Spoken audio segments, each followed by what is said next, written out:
Empezar agradeciendo la presencia de la autora Virginia Contreras, que tuvo la deferencia a través de nuestra directora Beatriz Rangel de pedirle al Instituto este evento de presentación. Y agradecerle al directorio del Instituto porque en el ámbito del pluralismo en el que el Instituto trabaja, aceptaron este evento rápidamente. Quiero recordarles que el Inter-American Institute for Democracy es un centro de pensamiento, un think tank de los Estados Unidos que trabaja en la promoción, educación, defensa de principios y valores que tienen que ver con la libertad, la democracia, los derechos humanos y la institucionalidad. Y que producimos trabajos y documentos y auspiciamos la difusión de trabajos, documentos e ideas que tienen que ver con los grandes temas que ocupan a las Américas en este siglo. Y el gran tema de las Américas de este siglo es que el eje de confrontación en un mundo que es capitalista, que es globalizado y que está en revolución tecnológica, se ha trasladado del ámbito de las ideologías que han quedado marginadas por esta nueva realidad al ámbito de la confrontación entre lo que es la libertad y el crimen organizado. La libertad representada por un sistema que se llama democracia, muy imperfecto, pero como Winston Churchill decía, el sistema más imperfecto con excepción de todos los demás. Y en el otro lado, dictaduras, de las cuales al final del siglo pasado, en 1999, en las Américas solo existía una, la de Cuba, que se ha expandido este siglo hasta llegar a 5, Cuba, Venezuela, Bolivia, Ecuador y Nicaragua. Ecuador se ha liberado, gracias a este Chávez que nos traen hoy día de frente y de perfil. Porque si no hubiera sido por la acción de despilfarro económico, del aporte capitalista de Chávez a la dictadura cubana, a la que primero salva y a la que después subordina para llevar adelante un proyecto populista que empieza destrozando las democracias en la región con derrocamiento de presidentes, empezando por la Argentina, con el presidente de la Rúa, siguiendo por el Ecuador con el presidente Mahuad, continuando por Bolivia con el presidente Sánchez Lozada, continuando por el Ecuador de nuevo con el presidente Gutiérrez, llegando inclusive a derrocar al secretario general de la Organización de Estados Americanos,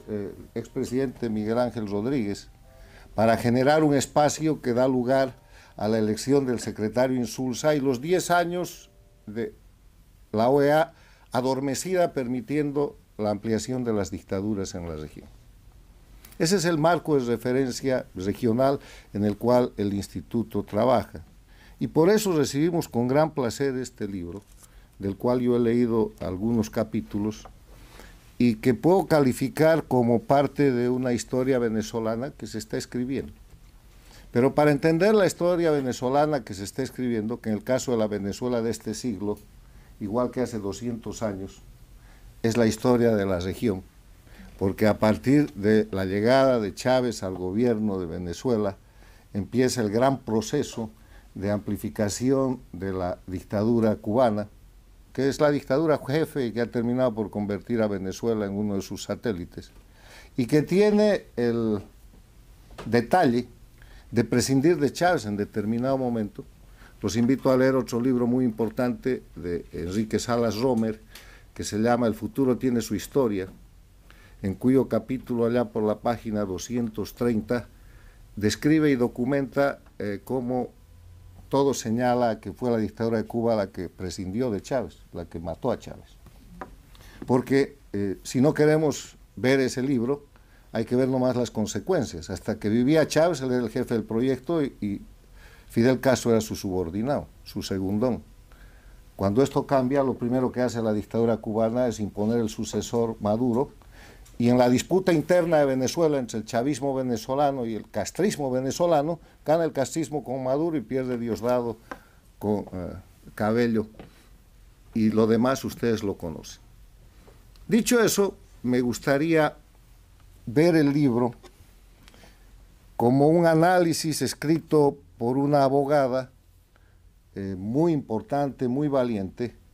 que defiende el Estado de Derecho en un momento de democracia, y que para defender el Estado de Derecho en un momento de democracia defiende a los violadores de la ley, a los golpistas, pasa de ser abogada a ser parte de la defensa, para preservar el sagrado derecho de la legítima defensa. Pero después queda envuelta en la política, termina de embajadora, y yo la calificaría como una de las primeras víctimas de la dictadura, que no sé si contribuyó a formar, pero de la que sí estuvo integrada, como todos, porque cuando viene la corriente arrastra a mucha gente. Cuando a Virginia la destituyen de la mala manera, como describe en los últimos capítulos en su libro, la botan prácticamente de la embajada de Venezuela en la OEA, la ignoran, Chávez le deja de recibir llamadas y todo. Sin darse cuenta, ella nos está relatando que en enero del 2001 y siguientes, que es cuando esto pasa, empieza en noviembre, lo que ella llama el noviembre horribilis del año 2000, ella estaba siendo la víctima temprana de la dictadura, porque esto que le pasa en la OEA le va a seguir pasando a la gente que tenía propiedad cuando Chávez decía exprópiese, o a la gente que tenía libertad cuando decía arréstese, aprésese, o a los 8 millones de venezolanos que han tenido que abandonar Venezuela, y a la gente que está en las cárceles y a la que ha muerto, porque es una dictadura sangrienta que ha perpetrado asesinatos, tortura y una cantidad de otras cosas. Antes de avanzar en el comentario, me gustaría contarles una paradoja que yo siempre comento en defensa de la democracia.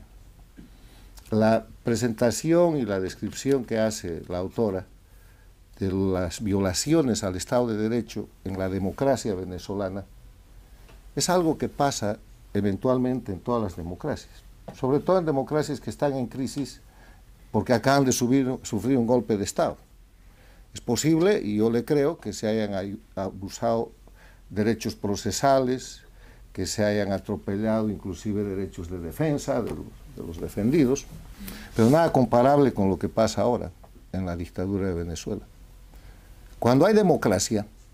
el tema es que hay que equiparar la figura, y esta es la paradoja, a cuando tenemos un auto y el chofer nos choca el auto. Entonces, en vez de cambiar el auto, hay que cambiar el chofer. El auto hay que repararlo, esa es la democracia. El chofer es el gobierno. Y lo que han hecho con discurso populista, pero con un plan que nace cuando cae el muro de Berlín y cuando desaparece la Unión Soviética, y que se pone en ejecución solamente cuando Chávez pone la plata a partir de 1999, lo que han hecho es